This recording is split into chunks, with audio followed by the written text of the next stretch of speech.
BTV 동진 파야키아 이홍현입니다. 안녕하세요, 이동진입니다. 너무 잘 나가서 과대평가되었다고 하기도 하고 그런 측면에서 또 과소평가를 받기도 하는 리빙 레전드죠. 크리스토퍼 놀란 감독의 모든 장편 영화 12편의 순위를 매겨보겠습니다. 네, 그러니까 뭐 스티븐 스필버그라든지 제임스 카메론이라든지 네. 이미 노년기에 접어들으셔서 그 자체로 레전드가 된 감독들 정도를 제외하면 지금 전 세계 영화 감독들 중에서 가장 스타성이 높고 네. 또 가장 파워가 큰 그야말로 뭐 영화 예술의 가장 커다란 어떤 야심과 그런 세공력을 함께 보여주는 그런 훌륭한 감독이라고 할 수 있겠습니다. 사실 영화 감독의 대명사로 뭐 영상 잘 찍거나 영화 좀 알면 스필버그 아니야? 이렇게 얘기를 하는데 한 10년 뒤면 놀란 아니야? 이렇게 얘기할 것 같아요. 크리스토퍼 놀런이 참 놀랍게 저한테 느껴지는 것은 네. 뭐라고 할까요? 결국은 이제 영화를 만드는 모든 사람은 자기가 만들고 싶은 영화를 만드는 거지만 그럼에도 불구하고 점점 대작으로 갈수록 제작비가 많이 들수록 관객들 눈치를 볼 수밖에 없고요. 그래서 타협을 하기도 하고 네. 이야기를 좀 약간 편안하게 만들기도 하고 잘 받아들이기 위해서 장르적인 요소를 많이 넣기도 하고 하잖아요. 근데 놀런이 저한테 굉장히 놀랍게 느껴지는 것은 그렇게 많은 제작비를 들인 대작들을 계속 만들고 있는데 그 속에서 본인이 하고 싶은 대로 하는 것 같고요. 전권해가지고. 네. 그리고 뭐라고 할까요? 그만큼 성공했기 때문이겠습니다만 자기가 만드는 영화들이 항상 관객들보다 한두 발짝 앞쪽에 있어요. 보통은 따라가는 그런 대작들이 많거든요. 관객들을. 네. 그러니까 어떻게 생각하면 관객들한테 호소하거나 아부하지도 않고 본인이 만들고 싶은 걸 만드는데 그 수많은 사람들이 막 10억 불 정도의 어떤 흥행 수익을 올리면서 따라오고 있잖아요. 또 한 가지는 이제 크리스토퍼 놀런 자체가 욕심도 많고 굉장히 지적이기도 하고 능력도 탁월한 사람이라서 영화를 만들다 보면 이 사람은 그냥 뭐 장르 도장 깨기를 하는 건가? 뭐 이런 생각이 들 정도로 네, 수많은 장르들을 네. 따라다니면서 영화를 만들고 있죠. 그래서 경우에 따라서는 뭐 SF 영화를 만들기도 하고 어떤 경우에는 이제 뭐 시대극으로 19세기를 무대로 삼기도 하고 전쟁 영화도 있고 전쟁 영화도 있고요. 슈퍼히어로도 네, 있고. 필름 노아르 영화도 있고 최근에는 심지어 전기 영화까지 만들었잖아요. 또 최근 인터뷰에서 공포 영화에 관심이 있대요. 네, 호러 영화도 잘 만들 것 같고요. 저는 애니메이션도 잘 만들 것 같거든요. 그런 식으로 어떤 영역에 도전해도 본인이 일정한 수준 이상을 항상 증명해내는 정말 괴력의 사나이다. 영화 예술에 있어서 그렇게 말씀드릴 수가 있고요. 그리고 이제 이 영화가 굉장히 복잡하잖아요. 네, 블록버스터 영화들을 만드는데 가장 복잡한 종류의 블록버스터 영화들을 만들고 있고 플롯이 굉장히 단순하지가 않고 무척이나 복잡하게 소위 꼬아져 있는 것 같은 느낌을 주는데 마술사죠. 전에도 말씀드린 것처럼 플롯이 다르다는 이야기는 세상을 보는 시각이 다르고 이야기를 보는 눈이 다르다는 얘기거든요. 그런 측면에서도 상당히 뛰어난 측면이 있고요. 네. 어떤 사람들은 아니 우리가 영화 예술을 보면서 그냥 극장에서 즐기기 위해서 2시간 동안 킬링타임 하려고 가는데 왜 이렇게 테넷 같은 영화로 우리를 시험에 들게 하느냐. 스트레스 받아. 그렇게 할 수도 있잖아요. 네. 근데 세상에는 재미의 층위가 한 가지가 아니라는 거죠. 막 친절하고 싶고 100만 명이 보면 100만 명이 다 모든 것을 다 꿰뚫어낼 수 있는 그런 영화가 있을 수도 있고 경우에 따라서는 막 어렵고 막 힘든데 그것을 막 스스로 생각해 보기도 하고 다시 재관람하기도 하고 이런 걸 통해서 더 즐거움을 느끼는 종류의 어떤 재미가 있을 수 있잖아요. 저희가 코미디 영화를 막 3-4시간 보면서 웃기긴 쉽지 않은데 어제 제가 테넷 해상 영상 보다가 3-4시간이 금방 훅 지나갔어요. 아, 예. 그런 면이 어떻게 보면 약간 지적인 재미라고 할 수 있을 텐데 그런 지적인 쾌감, 질리지 않는 그런 느낌 그러는 것을 오락 영화에서도 그대로 구현해낸다는 측면에서도 놀런이 정말 뛰어난 감독이다. 언제나 높아심에서 말씀을 드리지만 정말 중요한 건 순위가 아니고요. 네. 저도 이번에 12편을 한번 쭉 머릿속에서 떠올려 보니까 태작이 없더라고요.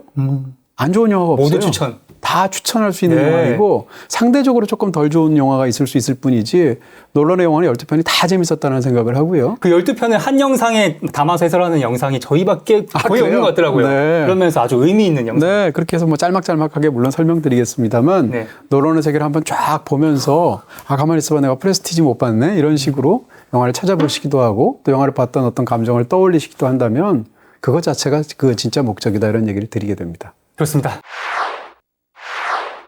자, 놀런이 복잡한 플롯을 좋아하기 때문에 저희도 변칙적으로 좀 네. 배열을 했고요. 네네.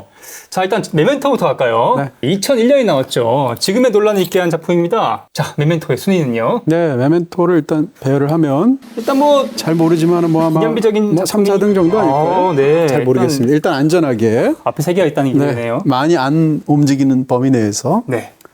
메멘토는 지금 말씀하신 대로 오늘날의 크리스토퍼 놀런이 있게 만든 작품 박찬욱 감독이 오늘날 있게 만든 작품하면 공동경비구역 JSA란 말이에요. 마찬가지로 이게 두 번째 작품이긴 한데 첫 번째 영화는 뭐 그야말로 독립영화로 너무 사투하듯이 만들었으니까 메멘토는 500만 달러로 만들었거든요. 근데 500만 달러도 굉장히 적은 예산이죠. 할리우드나 어떤 그런 영미권에서 만드는 영화로 친다면. 그럼에도 불구하고 감독의 재능 하나로 정말 독창적이고 다른 어떤 영화와도 비교할 수 없는 그런 영화를 만들어내서 크리스토퍼 놀런을 할리우드에서 주목하게 만들었던 그런 작품이 됐습니다. 뭐 메멘토는 일단 굉장히 그 당시로서 너무 복잡한 이야기라서 뭐 아주 간단히 얘기하면 구조가 너무 복잡하잖아요. 네. 그렇게 해서 흑백이 있고 컬러 영상이 있게 되는데 컬러 영상은 지금 현재 벌어지는 이야기인데 시간의 역순으로 네. 배열이 되어 있고 흑백은 과거에서 벌어진 이야기인데 시간의 정순으로 연결이 되어 이렇게 있죠. 만나게 되죠. 네, 그래서 과거를 향해서 달아가는 컬러 영상과 현재를 향해서 달려오는 과거 영상인 흑백 영상이 중간에서 만나게 되죠. 그러면서 어떤 거대한 진실이 밝혀지면서 반전이 드러나는데 일반적인 영화는 반전이 이야기의 끝에 있잖아요. 근데 이 영화는 이야기가 반전의 한 가운데 있어요. 다만 영화의 스토리에서는 영화의 어떤 플롯상으로는 맨 뒷부분에 위치는 하고 있습니다. 네. 그러니까 반전의 위치가 정 가운데 있다는 것도 굉장히 놀랍고 그렇게 두 가지 시간이 만나면서 이제 교차하는 가장 중요한 순간에 벌어진 이야기를 보여주면서 결국은 전말을 깨닫게 되는 네. 거죠. 그때 흑백에서 컬러로 바뀔 때 그 쾌감 소름 돋았습니다. 네, 심지어는 이 굉장히 이 크리스토퍼 놀란이 얼마나 구조적인 방식으로 영화를 만들고 사고하는 사람인지를 보여주는데 흑백 씬이 22개 씬이고요. 네. 컬러 씬도 22개 씬이에요. 일부러 그렇게 맞췄어요. 야. 그렇게 해서 영화가 이루어져 있다든지 이런 부분까지 우리가 알 수가 있는데요. 이 메멘토를 보게 되면 사실은 지금 말씀드렸던 그런 구조적인 측면이 영화의 핵심적인 부분하고 관련이 있죠. 단순히 플롯을 복잡하게 꼬았다라는 것이 그 감독이 얼마나 훌륭한가를 말해주는 건 아니죠. 근데 그런 플롯이 이런 이야기에 가장 최적으로 어울리는 영화적인 형식이다라는 측면에서 훌륭하다는 거고요. 이 영화의 이야기는 결국은 자기가 관련된 과거의 어떤 뭐라고 할까요? 본인의 뭐 잘못된 행동, 실수와 관련된 어떤 끔찍한 일이 있죠. 근데 그것을 보는 게 너무 마음이 아파요. 그러다 보니까 그 상에서 이 자기가 자기의 마음 속에 있는 어떤 지옥을 가진 사람의 얘기인데 네. 그 지옥을 직시할 만한 용기가 없기 때문에 자꾸 어떤 행동을 반복적으로 하게 되죠. 그게 이제 복수인 것인데요. 근데 영화를 경과적으로 다 보고 나면 사실은 어떻게 생각하면 그 복수는 무용한 복수라고 볼 수 있거든요. 그러니까 삶의 모든 것을 걸고 해내려고 하는 행동이 사실은 아무 의미가 없는 행동인데 그것을 본인의 마음을 들여다볼 수 없는 마음의 어떤 처참한 심리 때문에 그걸 반복하는 사람 얘기예요. 이게 무슨 얘기인가 싶으실 텐데 안 보셨다면 영화를 보시게 되면 마지막 순간에 그걸 우리가 깨닫게 되죠. 보면 볼수록 정말 이렇게 독창적인 화술과 연출력을 가질 수 있을까? 뭐 세계가 놀랐다고 말할 수도 있고요. 한국에서도 굉장히 많은 관객들을 사로잡았던 그런 논란의 대표작이죠. 자, 다음으로 코로나가 한창이었던 2020년에 개봉했죠. 알면 할수록 그러네요. 지적인 쾌감을 선사하는 테넷입니다. 테넷이요. 네. 이 작품 뭐 절레절레 하시는 분들도 많은데 저는 영화 좋아하고요. 네. 잘 모르지만 좋아하는데 9등 정도? 약간 하위권인데요. 하위권이지만 논론 중에서 그런 거고요. 네. 테넷은 뭐라고 할까요? 저는 그냥 그렇게 생각합니다. 영화 네. 역사상 블록버스터 역사상 가장 복잡한 작품. 괴작이라고 볼 수 있나요? 괴작이라는 말은 좀 경우가 좀 다른 것 같고요. 네. 어쨌건 이 대작이 어떤 풍모를 갖고 있고 그것을 만들어냈는데 그 속에서 이게 앞에 우리가 이 크리스토퍼 놀란 작품들을 보면서 와 정말 어렵다라고 생각했지만 테넷에 이르게 되면 네. 정말 백기 다 들었죠. 이게 대체 뭔가라는 생각이 들 정도이죠. 네. 근데 테넷은 물론 그 속에서 이제 과학적으로 어떤 부분에서 말이 안 되는 부분이 있을 수도 있고 그 속에서 상충하는 부분이 있을 수도 있죠. 그렇지만 전체적으로 본다면 이런 독창적인 화법과 이야기를 가지고 우리가 메멘토에도 놀랐지만 테넷은 정말 갈 때까지 갔구나라는 생각을 플롯에 있어서 그런 생각을 하게 하는 작품입니다. 테넷이라는 작품의 그냥 기본 아이디어는 사실은 약간 터미네이터하고도 비슷해요. 미래에서 상태에서 본다면 권력을 갖고 있는 어떤 그런 소위 지금 인류의 입장에서 악당들이 있고요. 그 다음에 거기에 맞서 싸우게 되는 테넷이라는 조직이 있게 되는데 저항군이라고 말할 수 있겠죠. 이것이 미래의 어떤 갈등과 대결 구도가 현재로 옮겨져서 벌어지는 이야기란 말이에요. 그렇게 돼서 이제 이 모든 이야기가 펼쳐지게 되는데 터미네이터랑 기본 구도가 애초의 구도는 같지만 거기다 훨씬 더 복잡한 게 들어갔죠. 사실은 크리스토퍼 놀란의 영화들을 쭉 보다 보면 모든 영화들이 다른 감독들도 그렇지만 이전의 작품들을 떠올리게 하는 방식 혹은 이전의 감독을 만들어냈던 핵심 아이디어를 다른 걸로 대체하거나 비틀어서 다시 재활용하는 방식으로 만들어진다는 걸 우리가 알 수가 있어요. 테넷은 사실은 인셉션하고 굉장히 비슷합니다. 인셉션의 인셉션이라는 아이디어를 이번에는 인버전이라는 아이디어로 대체한 거죠. 그렇게 볼 수 있고요. 인셉션 같은 영화가 사실은 뭐라고 할까요? 그 영화의 기본 구조가 사실은 케이퍼 무비거든요. 아, 하이스트 무비? 네. 그러니까 사람들의 어떤 범죄 같은 것을 여러 명의 뛰어난 기술자들이 모여서 범죄 계획을 짜고 그러면서 일을 실행하려고 하지만 뭔가 잘못된 일이 벌어지기 시작하고 그걸 대응하려고 하면서 나타나는 재미있는 이야기. 이런 것들이란 말이에요. 그런 범죄 영화적인 구조에다가 이제 인셉션을 집어넣었다면 이 영화는 에스피오나지 장르에 넣은 거예요. 스파이 액션 장르에. 그러면서 영화를 딱 보다 보면 007 같죠? 실제로 영화 자체가 초반에 보면 무슨 시작되는 게 전형적인 007처럼. 아, 오페라 하우스에서? 네. 거기 뭐 그렇기도 하고 세계 각국을 로케이션 하는 방식. 네. 한 6, 7개국 정도의 나라를 다니기도 하잖아요. 그런 측면에서 기본적으로는 스파이 액션 무비를 즐기는데 그것을 너무나 복잡한 방식의 플롯으로 착종을 해서 만들어내는 그런 작품이다 이렇게 얘기할 수가 있고요. 테넷의 스토리보다도 저한테도 이제 더 흥미롭게 느껴지는 건 이 영화에 핵심적으로 담겨 있는 부분들이에요. 저는 크리스토퍼 놀런이 선과 악을 어떻게 나누는가라는 지점에 있어서 모든 힘이나 권력이나 이런 부나 이런 것이 한 곳에 모이면 그것이 악이라고 생각하는 것 같아요. 그것을 분산시키는 것이 바로 선이다라고 생각하는 것 같아요. 영화에서 보면 이제 사토르라는 악당이 나오게 되는데 네. 그 악당은 모든 것을 하나로 합쳐서 악을 저지르는 방식이에요. 사토르는 9개의 극중에 등장하는 알고리즘을 모아서 터뜨려서 어떤 자기의 목적을 이루는 그러려고 하는 사람이 있고 네, 다 모았죠. 거기에 맞서 싸우게 되는 주인공은 정반대로 9명의 동료를 차례로 만나는 방식으로 되어 있고 처음엔 자기가 누군지도 모르는데 9명을 통해서 지식들을 조금씩 모아서 그것을 차례로 거치게 되면 마지막 순간에 자기가 누구인지를 알게 되는 구조를 갖고 있단 말이에요. 그 더군다나 팀워크가 강조가 되고 있죠. 네. 악은 거대하게 집중되는 한 명이고 거기에 맞서 싸우는 테넷은 여러 조직원들이란 말이에요. 숫자도 9대 9으로 맞춰져 있어서 9이 집중된 케이스고 9으로 분산된 케이스죠. 이런 식으로 이야기가 짜여져 있어서 사실 이런 것은 기본적으로 파시즘이라는 것은 무엇인가, 전체주의라는 것은 무엇인가 하면 힘에 집중하고 관련이 있잖아요. 그런 측면에서 이 생각을 볼 수 있는 굉장히 흥미로운 영화이기도 하고요. 이런 걸 떠나서 그냥 크리스토퍼 놀란 영화 중에서 가장 액션을 잘 찍은 영화입니다. 아, 그쵸. 네. 와, 그 마지막에 레드팀인가요? 인버전한 블루팀 이렇게 같이 협공하는 장면. 그때 네. 액션 좋았어요. 그걸 무슨 카메라를 돌리거나 뒤로 돌리거나 이런 방식으로 만든 게 아니잖아요. 네, 실제로 막 뒤로 걷기도 하고. 네, 이분이 어떻게 하는지 우리가 다 알고 있잖아요. 그런 방식이라든지 심지어는 또 지금 말씀하신 것처럼 뭐 예를 들어서 극 중에서 이제 747 이 보잉 여객기를 직접 부딪혀가지고 사가지고 그것도. 네, 그렇게 해서 이제 충돌시켜서 거대한 폭발이 일어나는 장면 같은 것도 있는데 그것도 직접 부딪힌 거잖아요. 근데 감독이 인터뷰에서 뭐라고 얘기했냐면 그냥 그것을 다 포스트 프로덕션에서의 특수 효과를 통해서 미니어처라든지 컴퓨터 그래픽이라든지 이런 걸 통해서 구현하는 것보다 그냥 퇴역한 비행기를 사다가 부딪혀서 폭발시키는 게 싸기 때문에 라고 말한 적이 있어요. 아, 중고라서? 네, 반드시 싸서 그런 것은 아닐 것이고요. 그런 측면에서 이 사람이 스펙터클을 만들어내는 방식도 사실은 이제 놀런의 단점이 뭐냐라고 하면 어떤 사람들은 이제 액션이 너무 별로다, 다크나이트, 뭐 이렇게 말하는 사람들이 있잖아요. 그런 면에서 봤을 때 이 테넷의 특히 이제 카체이스 장면들, 후진하면서 100km씩 하면서 영화를 찍어낸 어떤 부분들, 뭐 이런 또 복도에서 싸우는 액션 같은 것들, 이런 것들은 크리스토퍼 놀런의 이 액션으로 볼 때 사상 최고가 아닌가? 이런 생각이 들기도 합니다. 전 조금 아쉬웠던 게 주인공 존 워싱턴 연기하는 역할을 비롯해서 사토르나 그의 아내나 이 캐릭터들이 좀 평면적인 것 같더라고요. 그렇게 얘기할 수도 있어요. 그것은 어떻게 보면 테넷의 단점이라기보다는 놀런의 단점인 것 같은데요. 네.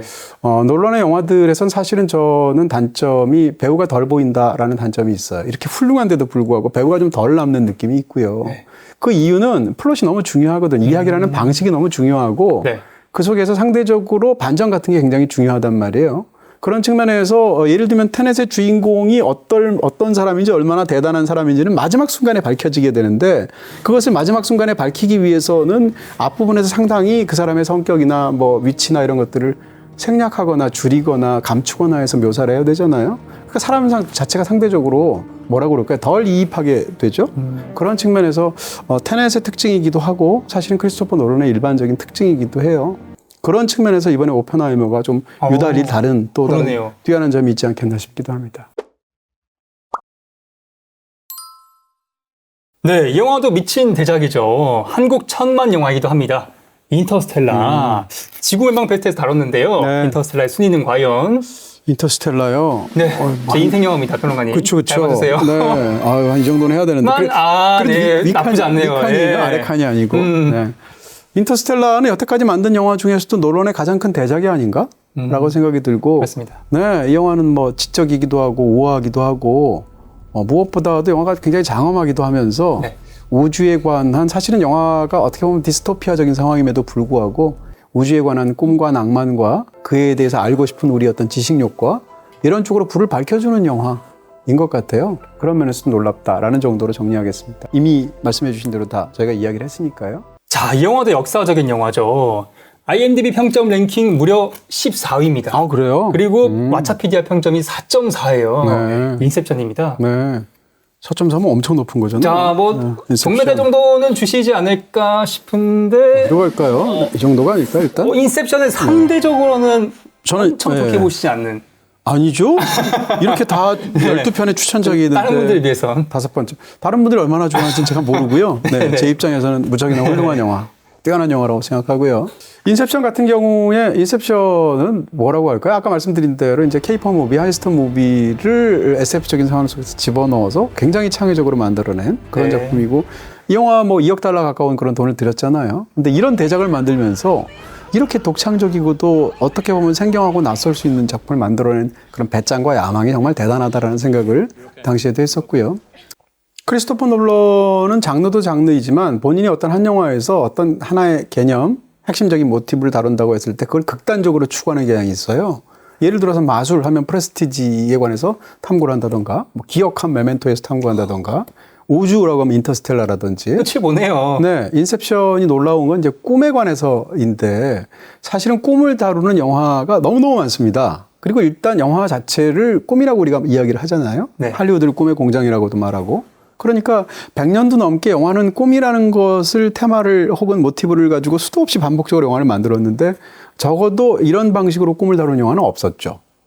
어떻게 본다면 이 속에서 다뤄지는 꿈은 일반적으로 이제 꿈을 다루게 될 때 꿈과 현실 사이의 관계를 다루게 되는데 이 영화에서 가장 재밌는 것들은 꿈과 꿈 사이의 관계를 다루게 되죠. 꿈속의 꿈. 네, 꿈과 꿈 사이를 넘나드는 과정에서 굉장히 흥미롭고 플롯에 있어서 정말 대단하다는 생각을 당시에 했었는데 이걸 도표로 그리게 되면 일반적인 영화는 시간축이 X축이라고 했을 때 네. 시간의 진행 과정에 따라서 무슨 발단 전개, 무슨 기승전결 이런 걸 통해서 우리가 진행된다고 보잖아요. 그러니까 영화에서 중요한 건 시간이 진행되는데 그때 인간들이 그쪽에서 어떤 다양한 사건들을 겪느냐를 시간에 따라서 펼치는 것이 일반적인 영화 플롯의 방식이죠. 근데 이 영화는 시간의 X축이 중요한 게 아니고 시간의 Y축이 중요하죠. 폭이. 그러니까 영화에서 보면 어떻게 보면 플롯의 흐름보다는 지금 말씀하신 대로 플롯의 폭이 중요하다고 볼 수 있는데 너무 유명하잖아요. 마지막에 보면 이제 세 개의 꿈이 겹쳐지게 되는데 세 개의 꿈에서는 시간도 서로 다르게 흐르게 되지 않습니까? 그렇게 해서 세 가지의 어떤 꿈이 펼쳐지게 되는데 꿈과 꿈과 꿈, 그러니까 꿈속의 꿈의 사이에서의 관계가 굉장히 중요하게 되죠. 근데 사실은 크리스토퍼 놀란의 거의 모든 영화의 특징이 다 그래요. 근데 그 중에서 가장 많이 구현된 것은 인셉션인 거고 인터스텔라도 보시게 되면 서로 다른 어떤 그런 시간이 흐르게 되는 그 점에서의 딸과 아버지 사이에서의 접촉 같은 것이 굉장히 클라이맥스가 중요하잖아요. 인셉션은 그것이 극단적으로 추구됐다고 볼 수가 있을 것이고요. 또 한 가지는 꿈속에서 우리가 꿈을 제어하려고 하고 꿈속에 뭔가를 집어넣어서 어떤 범행을 저지르려고 하는 거잖아요. 그게 인셉션이라는 모티브일 텐데. 근데 우리가 아무리 꿈속에서 우리가 꿈을 뭐 자각몽의 형태든 인셉션의 형태든 혹은 다른 무엇으로든 통제하려고 해도 꿈은 제대로 통제할 수가 없고 어떤 의미에서 본인이 갖고 있는 어떤 심리적인 어떤 어려움이나 죄책감이나 욕망이나 이런 것 때문에 왜곡되어서 표현된다라는 게 그게 정신분석학에서 얘기하는 꿈에 관한 이야기잖아요. 네. 그런 것이 영화적인 서스펜스로 들어가 있죠. 그런 측면에서 꿈에 관해서 이렇게 독창적으로 말하는 그런 작품, 이런 면에서 너무너무 놀랍다고 말할 수 있고 마지막으로 얘기할 수 있는 건 시각적으로도 정말 놀랍죠. 지금도 인셉션 하면 제일 먼저 떠오르는 게 그 파리의 시내에서 아리아드네한테 보여주면서 이렇게 180도 이렇게 접히는 장면이 있잖아요. 거울처럼 상한 대칭이. 그렇죠. 그 장면을 다른 데서 이제 묘사를 하거나 인용을 하기도 하는데 그런 장면처럼 뭐 불가능한 것 같은 영상을 보여주는 뭐 예를 들어서 펜로즈 계단이라고 해서 불가능한 것 같은 계단이 있잖아요. 그것을 영화 속에서도 걸어 올라가는 장면을 보여준다던가 이런 식의 장면들이 진짜 놀랍다라는 생각들을 하게 되죠. 말씀하신 독창적인 아이디어들이 무려 16살 때부터 생각했던 거라는 게 참 천재가 아닌가. 뭐 그럴 수 있죠. 근데 보통 그런 얘기를 할 때 잠깐 그냥 비슷한 상상하고 나서 20년간 제 머릿속에서 굴려왔습니다. 25년간. 사실이기도 하겠습니다만 경우에 따라서는 마케팅적인 과장도 있지 않을까?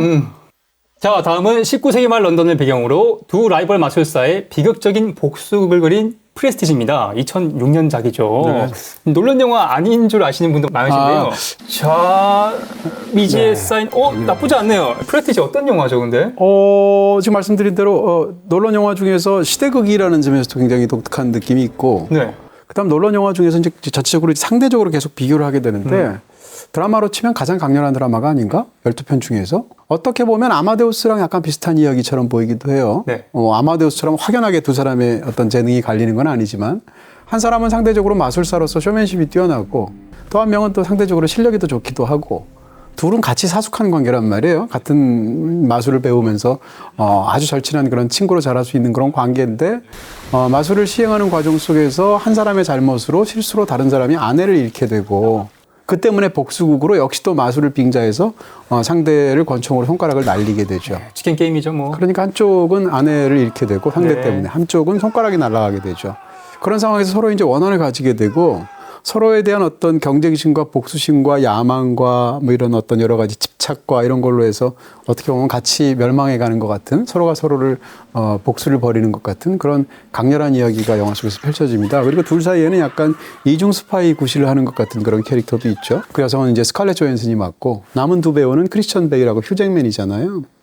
그런 면에서 배우가 상대적으로 또 약간 돋보이는 그런 크리스토퍼 놀런 영화라는 점에서도 특별한 부분이 있습니다. 네, 그러고 보니까 이 배트맨과 알프레드 마술사로 부업하러 나온 그 느낌이에요. 그럴 수 많이 있겠네. 섞이는 것 같아요. 사단이 있나 봐요. 마이클 노란 사단이. 케인, 예, 특히 마이클 케인이나 뭐 킬리언 머피나 이런 사람들은 이제 크리스토퍼 놀런이 중용하고 있는 반복적으로 이렇게 쓰고 있는 그런 좋은 배우들이라고 말할 수 있겠죠. 이 영화는 아마 스토리를 예상하기가 어려울 것 같고요. 반전이 굉장히 강력하게 후반부에 있게 되는데 그걸 예측하기도 어려운데 반전 영화로서도 이 영화가 훌륭한 측면이 뭔가 하면 일반적으로 예전에 반전 특집에서도 그런 말씀을 드렸습니다만 예측할 수 없게 반전을 만든다는 건 하나도 안 중요한 것 같아요. 하나도? 네. 왜냐하면 예측할 수 없게 만들면 사전에 정보를 하나도 안 주면 되거든요. 네. 정보를 완전히 숨긴 상태에서 막판에 이건 몰랐지 하고 뒤통수를 친다면 우리가 뒤통수를 맞는 느낌이 있어도 지적인 쾌감 같은 건 별로 없어요. 식스센스는 네. 진짜 아무것도 모르다가 마지막에 크게 한 방 맞아서 아무것도 몰랐다고 생각하지만 사실은 영화가 다 보여줬죠. 우리가 보았음에도 불구하고 그것을 보았다는 사실을 몰랐다는 것을 마지막에 깨닫게 해주는 반전 영화가 뛰어난 거잖아요. 네. 그런 측면에서 이 영화가 구사하는 반전은 이 두 라이벌이 마술사가 있는데 한 마술사에 관련된 반전을 쫙 비밀을 보여주다가 보여주는 것 같고 또 다른 마술사를 보여주는 것 같고 두 개 섞어서 보여주다가 마지막엔 둘이 또 심지어는 합쳐져서 얽히면서 최후의 반전 같은 게 보인단 말이에요. 네. 이런 측면에서 깜짝 쇼가 아니라 치밀하게 짜낸 어떤 그런 이야기의 플롯의 그 끝에 나오는 반전이기 때문에 그 지적인 쾌감이 굉장히 큰 그런 뛰어난 스릴러라고 말할 수 있을 것 같고요. 말씀드린 것처럼 심리적인 묘사도 다른 논란 영화에서 굉장히 깊게 들어가는 그런 작품이죠. 그리고 또 영화가 이런 어떤 애증 같은 것을 다루고 있음에도 불구하고 영화가 또 굉장히 차가워요. 그런 측면에서도 이런 영화는 보통 일반적으로는 뜨겁게 만들거든요. 그런 면에서도 굉장히 독특한 개성이 있는 작품이라고 할 수 있겠죠. 그리고 영화에 다 보고 나면 핵심적인 아이디어가 이제 등장하게 되는데 테슬라도 나오고 막 이러잖아요. 네. 사실 저는 테슬라가 등장했을 때 약간 판타지로 가는 것 같아서 좀 의잉했는데요.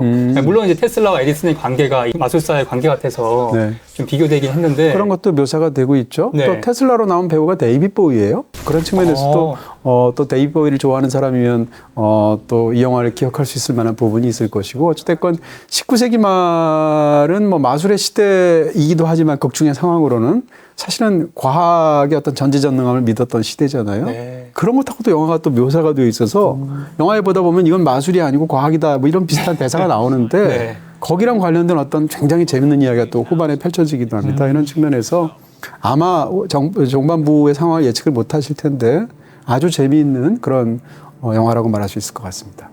인터넷과 BTV를 가입하면 사은품과 요금 할인 말고 추가로 받는 것 없냐고요? 당연히 있죠. 비다이렉트샵에서 신규 가입하면 도서 구매 시 무제한 할인. 이만큼 책을 사도 일반 도서는 25%, 전공 도서는 20% 무제한 할인. 자세한 내용은 고정 댓글에 링크를 클릭해 주세요. 네, 작년에 나와서 흥행 수입 9억 5천만 달러에 엄청나요. 네. 아카데미 7관왕을 차지한 네. 말이 필요 없는 오펜하이머입니다. 오펜하이머는 인셉션보다는 위인 것 같고요. 메멘토랑은 네, 여기다 놔요. 메멘토 올라가네요, 3위로. 네, 이렇게 나오면 될 것 같습니다. 네, 오펜하이머는 저희가 뭐 심층 리뷰도 했고요. 네네. 심지어 원작 리뷰도 했죠. 두 개 합치면 거의 한 2시간 얘기한 것 같은데요. 네. 뭐 그냥 오펜하이머는 올해 이제 말씀하신 대로 아카데미를 휩쓸게 됐는데 아카데미를 현장에서 해설하면서 제가 느낀 거는 올해의 시상식은 대관식 같다 이런 생각했어요. 논란에? 네. 그런 측면에서 오펜하이머가 크리스토퍼 놀란의 최고작이냐? 뭐 그렇게 볼 수도 있겠지만 저는 아니라고 생각하지만 그럼에도 불구하고 크리스토퍼 놀란의 이 전체 이력에서 네. 최상의 순간에 정점을 찍은 그런 사건에 해당하는 영화가 오펜하이머가 아니겠는가 싶어집니다. 그리고 앞에 영화하고 완전히 다르잖아요. 아, 저 전기 영화기도 네, 하고. 이런 어떤 오펜하이머라는 실존했던 인물을 가지고 그런 이야기조차 이렇게 만들 수 있단 말이야? 라고 생각이 드니까. 사실 이런 얘기는 잘 못하는 줄 알았어요. 그러니까요. 네. 네, 그런 측면에서도 논란이 얼마나 훌륭하고 재능이 얼마나 다재다능한지를 보여주는. 자, 이번엔 20대 논란이 만든 첫 번째 저예산 독립영화죠. 미행입니다. 네. 팔로잉 원제죠. 네, 이 영화가 한국에서 개봉한 적이 없을 거예요. 제 기억으로는 제 2회인가 1회인가 3회인가 그때 부산국제영화제 영화가 왔었거든요. 그때는 이제 우리가 논란이 누군지도 몰랐던 그때의 영화인데요. 이 정도 일단. 네, 나쁘지 않네요. 여건도 안 네. 좋았는데. 사실은 이제 팔로잉을 지금 일반적인 방식으로는 팔로잉을 국내에서 아마 보실 수가 없을걸요. 저 같은 경우에는 이제 DVD가 예전에 출시가 되어서 갖고 있는데 DVD를 팔긴 하더라고요. 예스24에서. 뭐 저한테는 빌리시면 볼 수 있습니다. 근데 제가 절대 안 빌려드리죠.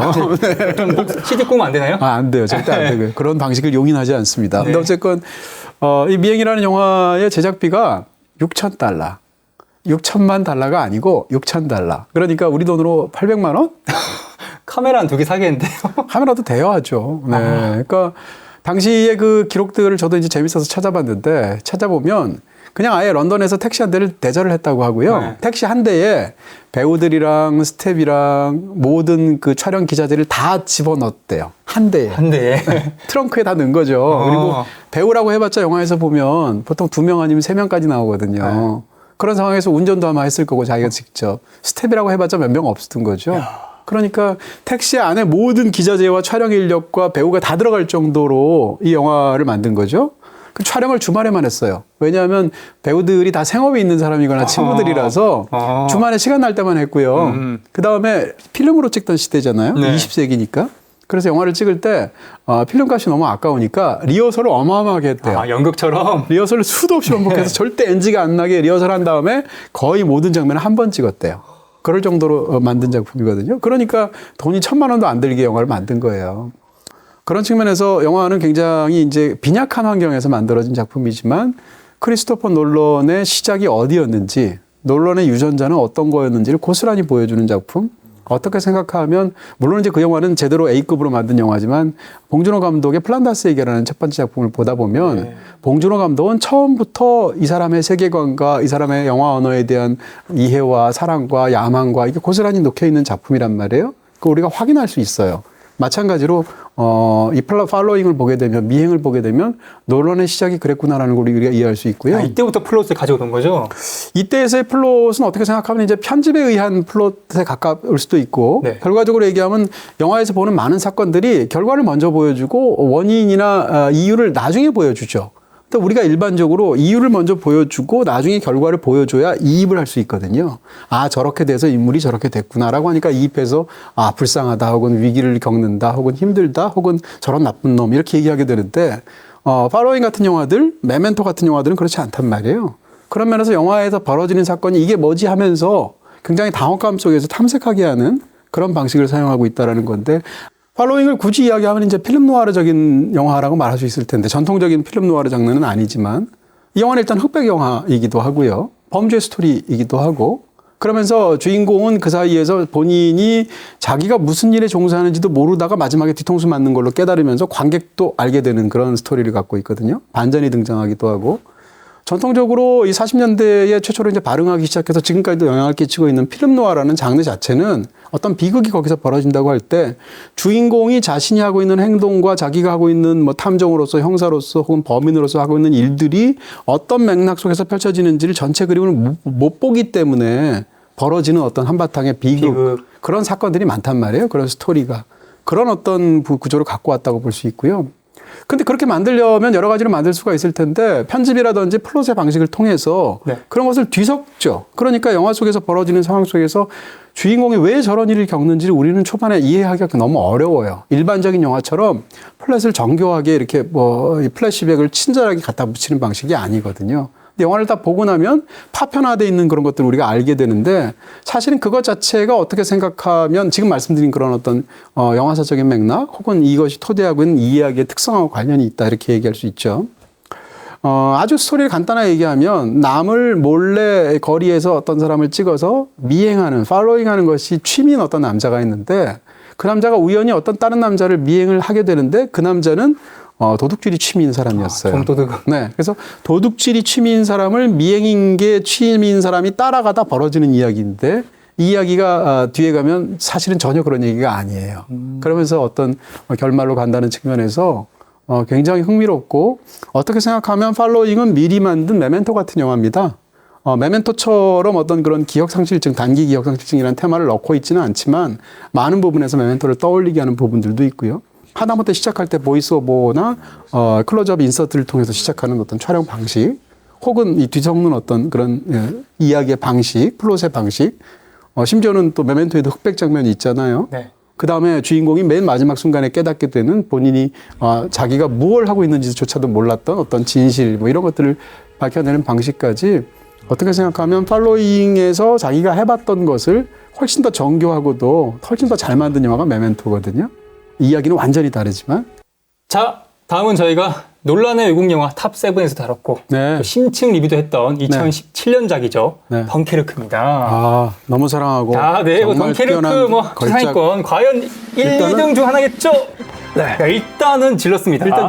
사실 다크나이트가 남았는데요. 네. 이 두 개를 다크나이트 아니면 덩케르크라고 생각했고 이게 사실은 할 때마다 바뀌기도 해요. 일단 잠시라도 1위에 갖다 놓고 나중에 한 번 더 생각을 해보겠다 이렇게 말씀드리고요. 그리고 메멘토 때 이미 각본상을 받았었어야 해요. 둘 다 사실은 후보에 올라갔었거든요. 네. 드물지만 그런 측면에서 덩케르크는 지금 생각해도 크리스토퍼 놀란이 얼마나 위대한 감독인지를 깨닫게 해준 저한테는 그런 순간이었습니다. 네, 그동안 설명을 많이 해주셨는데 제가 어제 다시 보면서 깨달은 게 다크나이트 라이즈나 인셉션이나 인터스텔라나 이런 전작들은 대사로 설명을 되게 구구절절하게 좀 많이 하는 측면이 있더라고요. 근데 이 영화는 대사도 거의 없더라고요. 굉장히 좋은 지적이에요. 얼마나 많이 뺀 건지. 사운드가 너무 중요한 영화지만 뒤집어서 얘기하면 약간 무성 영화적인 부분들도 있고 네. 제가 항상 말씀드리는 게 이제 덩케르크는 뺄셈의 걸작이라는 말을 제가 많이 쓰게 되는데 그냥 다른 어떤 조건을 달지 않고 21세기 최고의 전쟁 영화라고 생각합니다.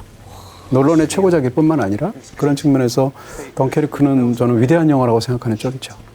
네, 그동안 사실 크리스토퍼 놀런이 아카데미 상복이 없었잖아요. 그래서 이제 오펜하이머로 수상하게 된 것이 워낙 스포트라이트를 받은 건데 그 해에 좋은 영화들이 많았는데 네. 작품상 후보에 올랐던 근데 받았던 영화는 이제 쉐이프 오브 워터인데 물론 쉐이프 오브 워터도 너무 좋죠. 근데 기에르모 델 토로의 영화 세계에서조차 기에르모 델 토로의 최고작이 쉐이프 오브 워터 같지는 않거든요. 하네미로죠? 저는 그렇게 생각하고요. 물론 쉐이프 오브 워터도 워낙 훌륭하지만 그런 측면에서 저보고 고르라면 저는 1초의 망설임도 없이 쉐이프 오브 워터 너무 사랑하지만 덩케르크도 고를 것 같거든요. 그런 측면에서 그때 받았어야 되는 게 아닌가라는 생각을 갖고 있고요. 그렇게 따지게 되면 아카데미에 사실상 최초로 후보에 올랐던 것이 각본상을 통해서 메멘토에 오른 거거든요. 야. 그러니까 메멘토 때 사실은 이미 각본상도 받았어야 해요. 근데 이제 받질 못했죠. 이런 것으로 볼 수 있고요. 마지막으로 이제 다크나이트 같은 작품도 다크나이트는 그 해에 아카데미 작품상 후보에도 못 올랐거든요.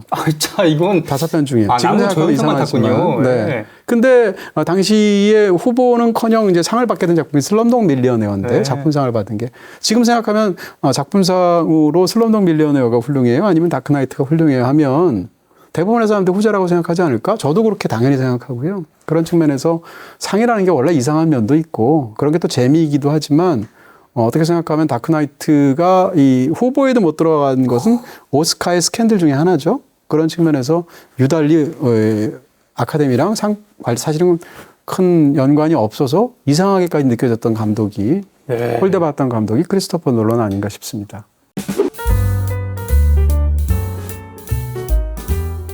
놀런의 세 번째 영화이자 메인스트림으로 진출해 처음 만든 그렇게 얘기할 수 있다. 나름 대작이죠. 네. 인썸니아입니다. 네, 대작이에요. 그 당시에 한 5, 6천만 달러를 집어넣었으니까 인썸니아는 약간 떨어진다는 얘기가 아닐까요? 많은데 실제로 네네네. 약간 전부 다 추천작이라는 걸 계속 강조해서 드리게 되고 네. 메멘토를 통해서 할리우드에서 깜짝 놀란 거죠. 이 크리스토퍼 놀런이라는 사람의 재능에 네. 대해서 그렇게 해서 맡기게 되는데 본인이 자기 주도로 해서 굉장히 작은 규모에서 뛰어난 재능을 보여서 할리우드에서 작품을 맡길 경우에 그 사람의 기획을 안 가져오는 경우가 많죠. 그래서 할리우드에서 자기들이 만든 기획과 각본을 가지고 감독을 그냥 이렇게 초청해서 쉽게 얘기하면 영화만 찍어줘 이렇게 하는 경우가 많아요. 다른 영화들은 거의 각본도 썼는데 논란이. 인썸니아는 크리스토퍼 놀런이 각본에 기여하지 않은 유일한 작품이고요. 원래 애초에 각본이 따로 있었고 네. 심지어 이게 리메이크예요. 유럽 영화에. 그래서 유럽 영화에서 굉장히 재밌는 영화의 미국적인 각본을 새로 리메이크로 만들고 누구 감독 맡기지? 메멘토 보니까 그 친구 잘할 것 같은데? 해서 굉장히 젊은 30대 초반에 크리스토퍼 놀런한테 맡겼단 말이에요. 그러니까 어떻게 생각하면 놀런의 개성이 가장 덜 투영된 작품이라고 볼 수 있죠. 그럼에도 불구하고 이 놀런의 영화들 중에 인썸니아는 상대적으로 플롯이 안 복잡한데 그렇지만 플래시백을 사용하는 방식이 네. 굉장히 짧지만 강렬한 방식으로 영화 속에서 사용되고 있고요. 또 한 가지는 인썸니아를 보게 되면 가장 놀라운 건 그 분위기를 너무 잘 만들었어요. 백야 분위기. 그렇죠. 그러니까 알래스카가 무대이기도 하는데 알래스카라는 공간적인 배경의 특성이 있잖아요. 또 영화에서 이제 다루고 있는 어떤 그런 계절적인 특성으로 백야 현상이 있게 되고 거기다가 주인공은 인썸니아, 불면증이에요. 그러니까 불면증에서 잠이 안 오는데 밖이 환해요, 밤에도. 그러니까 잠 더더욱 못 자겠죠? 이렇던 신체적인 상황 속에서 본인이 고통받고 있는 거고요. 그걸 또 알파치노가 연기를 하죠. 알파치노가 메멘토를 보고 반해서 본인이 출연을 자청했다고 하고요. 심지어는 인썸니아에 나오는 메인 세 배우가 전부 다 아카데미 수상자예요. 힐러리 스윙크도 네. 심지어 여우조연상. 그렇죠. 로빈 윌리엄스도 또 나무조연상을 받았죠. 그런 면에서 세 명이나 이 명배우들이 등장하게 되는데 어찌됐건 이런 상황 속에서 주인공은 본인이 과거의 어떤 일과 관련되어서 실수로 자기 동료를 죽인 일이 있어요. 실수로 오바를 통해서. 근데 자기가 또 그 상황 속에서 또 다른 누군가를 죽이게 된 아주 잔인무도한 범인을 또 잡아야 되는 상황이란 말이에요. 그러니까 범인은 잡되 자기가 실수로 죽였던 사실 자체는 죄책감으로 나와 있고 이런 상황 속에서 이 모든 게 뒤섞여 있고 잠은 오지 않고 극도로 피곤하고 이런 상황이란 말이래요. 근데 이 영화에서 가장 이야기에서 재밌는 건 그게 과연 오발이었을까? 라는 것도 중간부터 헷갈리죠.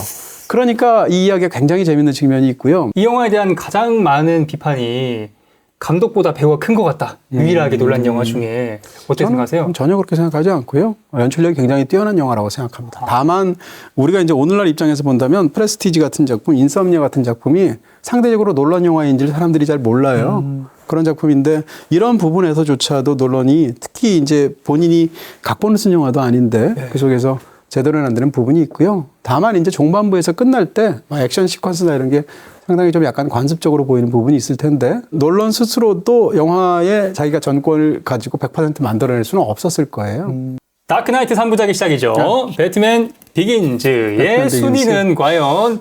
다크나이트 3부작은 저희가 또 배트맨 특집을 하면서 작품을 또 자세히 설명을 하기도 하고요. 그래서 순위만 말씀드려도 되지 않을까 싶은데요. 네.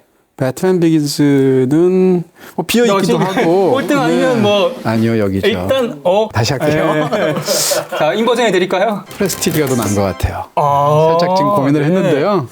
테넷과의 사이에서 고민이 되는데 오늘은 일단 약간 아쉽네요. 비긴즈. 놓기로 하겠습니다. 초석을 잘 깔았는데. 네, 여기다 이제 무슨 공동 7위 이런 거 하면 좋은데 그거 다 사기거든요. 그렇게 하면 안 그렇죠. 되거든요. 그럼 재미없죠. 네, 공동 수상 이런 거 없어야 돼요. 피눈물을 흘리고 네. 나서 이렇게 순위를 매겨야 된다. 네. 자, 이번엔 IMDb 평점 랭킹 이건 3위더라고요. 슈퍼히어로 영화의 정점이죠. 네. 다크나이트. 다크나이트. 막 손이 떨리네요. 네. 고민해야 되는데. 덩케르크와의 이제 숙명의 대결입니다. 네. 과연 너무 서로 다른 이렇게 영화인데 쉽게 네, 이렇게 하겠습니다. 아주 오래전에는 네. 다크나이트가 워낙 엄청나기도 하고 네. 그러다가 또 저희가 놀런 작품들 덩케르크를 설명할 때 제가 놀런의 최고작이 덩케르크라고 말하기도 했는데요. 네. 그 견해를 제가 수정하지 않을 것 같고요. 현재까지는 다크나이트도 너무 훌륭하지만 덩케르크가 진짜 최고가 아닌가? 이렇게 생각이 드는데 이건 진짜 깻잎 한 장 차이입니다. 그렇죠. 그러니까 네, 왜 더 훌륭하단 말이야? 이렇게 하지 마시고요. 그냥 마음도 갈 것 같고요. 깻잎 한 장이 끼어들었나 보다 이렇게 생각하시면 좋을 것 같고 다크나이트는 뭐 말씀드렸습니다만 역사상 가장 위대한 슈퍼히어로 영화이면서 솔직히 말씀드리면 장르에도 흥망성쇠가 있기 때문에 슈퍼히어로 장르가 앞으로 한 30년쯤 더 지나도 장담할 수는 없으나 다크나이트보다 훌륭한 작품이 나오기가 어려울 것 같아요. 왜냐하면 네. 다크나이트가 너무 뛰어난 걸작인 건 이유도 있지만 장르 자체가 가장 용솟을 치는 시기가 있거든요. 그런 측면에서 다크나이트는 굉장한 작품이다. 뛰어난 최고의 슈퍼히어로 영화이기도 하지만 아주 잘 만든 너무나 탁월한 사회 드라마이기도 하고 심리 드라마이기도 하죠. 네, 유튜브에 보시면 영화보다 3분 더 긴 해설 영상이 있으니까요. 네. 네, 자기 전에 주무시면서 제가 주무시면 네, 네. 진짜 말이 많은 건 오대수가 아니고 저인 것 같아요. 네. 자, 다크나이트 3부작의 마무리, 네, 장중한 마무리였는데 또 말도 많았죠. 이거 과연 설마 꼴등인가요? 아니요, 전혀 아니에요. 다크나이트 라이츠 너무 잘 만든 장중한 마무리라고 생각하고요. 네. 죄송한데 이렇게 쭉 밀리나요? TV로 하겠습니다. 제가 하나씩. 프레스티지를 네. 밀어내고요. 특히 7위에서 12위까지는 다음에 하면 또 바뀔 것 같아요. 일단 오늘만 순간의 진실이다 이렇게 얘기할 수 있겠습니다.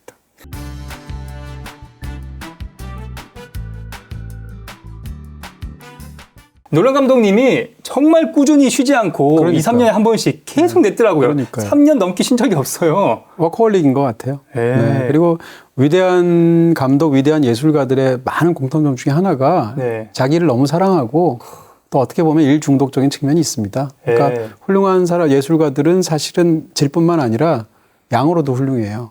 그런 면에서 노런도 그런 사람이 아닐까? 너무너무 성실한 사람이죠. 네, 오래 사셔서 스티브 감독님의 35편을 넘을 수 있길 바랍니다. 다음 시간에 뵙겠습니다. 파이어! 지금 띄워드리는 놀란 감독의 영화들은 BTV와 모바일 BTV에서 보실 수 있습니다. 영상 재밌게 보셨나요? 여기 클릭하시면 제작에 큰 도움이 됩니다. 안녕!